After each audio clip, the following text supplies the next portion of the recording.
Queria que você trouxesse, Luiz, assim, os principais erros que você, na sua experiência, vê de investidores brasileiros em relação aos riscos tributários e jurídicos que usualmente permeiam aí o investidor, né? A rotina de investir, de alocar capital e ter retorno de volta. Você tem muitos anos de experiência e eu acho que, de repente, talvez a nossa audiência esteja passando por algum desses erros, muitas vezes sem ser uma motivação própria, muitas vezes por uma orientação inadequada, né? Você acabou de trazer um ponto muito relevante, ou seja, começa da forma correta. Planejamento tributário e planejamento societário caminhando juntos, né? O que já é um erro que a gente nota de forma muito comum. É muito comum o brasileiro, por exemplo, ou dispensar a recomendação jurídica ou dispensar, né, a acomodação tributária e, vamos dizer assim, seguir apenas na contabilidade, né? Sem querer dar nenhum tipo de demérito nesse sentido. Mas que a contabilidade é uma obrigação dele fazer, né?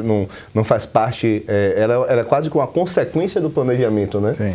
A gente não troca a roda no meio do jogo, a rotina contábil ela já está posta. O que você pode trazer, assim, os dois principais erros que você vê brasileiros seguindo em relação à sua estrutura tributária e jurídica aqui na Flórida?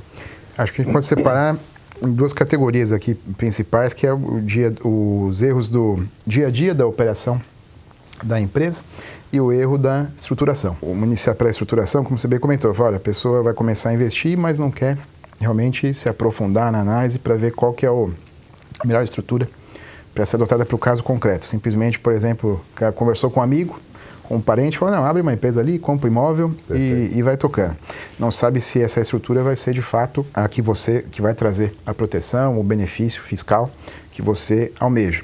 Então, acho que vale a pena analisar, gastar um pouquinho mais de tempo, um pouquinho mais de recursos para ter uma estrutura sólida que vai comportar realmente a condução dos seus planos dali para frente. O que a gente tem visto muitos casos aqui do pessoal que montou uma estrutura lá atrás e agora precisa revisitar e esse ajuste na estrutura acaba saindo muito mais caro do que ter iniciado a operação redondinha lá de trás. Então, um dos erros assim que a gente tem pego bastante aqui, que estamos ajustando a estrutura, é o fato do pessoal que tem usado offshore, mas aí em vez de ter um veículo opaco nos Estados Unidos, tem feito o investimento da offshore para uma empresa transparente e tem deixado de cumprir com as obrigações da offshore em solo americano pelo fato de ser a estrutura transparente. Esse tem sido um erro comum porque o pessoal tem montado a estrutura com a offshore e como sócio, e os sócios da offshore também sócios diretos da pessoa física, do pessoa jurídica, com um percentual pequenininho.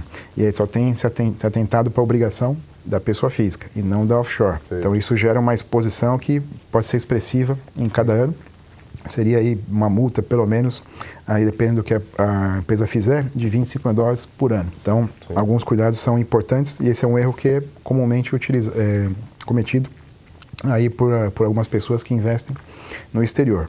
E o erro, digamos, do dia a dia operacional é simplesmente não fazer essa separação entre PJ e o sócio. Então, tratar a pessoa jurídica como um cofrinho pessoal. Algumas pessoas acabam não se atendo a esse controle contábil, financeiro, e acabam misturando pessoa física com a pessoa jurídica. Isso aí depois, se for pego tanto pela Receita Federal quanto algum credor, é um prato cheio para ser desconsiderada a personalidade jurídica e ir em cima direto do sócio. O Brasil, a estrutura do lucro presumido, né? Que as contabilidades, infelizmente, acompanham de uma forma muito medíocre, eu diria, no sentido de ser limitada, ou seja, a conciliação, né, de contábil e bancária acaba não sendo tão by the book e o indivíduo usa a empresa como se fosse um cofrinho dele, né? Sim. Nós enfrentamos recentemente, falando em internacionalização em Portugal, as multas são de 40% sobre despesas auditadas que você não tem a comprovação da despesa. Né? Então aqui também, né, quando você vai fazer algum tipo de contratação de despesa, você tem formulários para poder preencher, né? É muito importante não entender a empresa como o seu bolso offshore, né? Sim, fora do Brasil. Sim. Você ter essa separação entre o sócio e a empresa. Luiz, Flórida e outros estados. O que você pode trazer de diferenciais tributários, tanto positivos quanto negativos, para a nossa audiência que está analisando onde colocar a estrutura dele norte-americana aqui? Então, a parte de, assim, como mencionei anteriormente, a parte da Flórida, o ambiente de negócios é bem mais dinâmico, bem mais fácil de lidar do que, por exemplo, ali em Nova York, Califórnia. A gente teve o cliente aqui, alguns clientes que partiram para Nova York, Califórnia, e para fazer o que ele queria fazer na Flórida, replicar seus estados, a quantidade de licença que teve que ser obtida foi muito maior. Então, permite daqui, licença ali de alvará do outro lado. Então, assim, a Flórida é um pouquinho mais dinâmica nesse aspecto. Digamos, teria de ponto negativo em relação à Flórida, é que no comparativo com outros estados, até mesmo como Nova York, Califórnia, digamos, o volume de investimentos que partiram para esses estados desde lá de trás era muito maior do que na Flórida.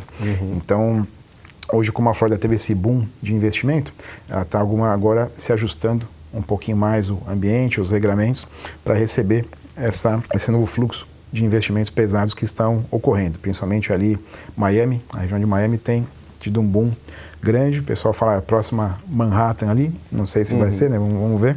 Mas tem esse boom ali, a parte imobiliária principalmente deu um salto. Então ainda a Flórida, nesse aspecto, ainda não estaria, digamos, tão acostumada a lidar com projetos dessa magnitude, como Nova York, por exemplo, já tem esse ambiente um pouco mais preparado. Mais maduro, né? Mais maduro.